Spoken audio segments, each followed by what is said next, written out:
Итак, в один прекрасный день у меня засвистело под капотом. Я пришел, посмотрел, как-то, неоднозначно. Я думаю, может быть,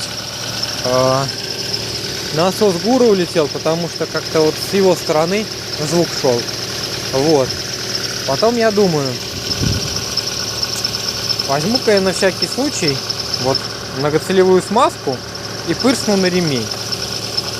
Пырснул на ремень, и звук ушел.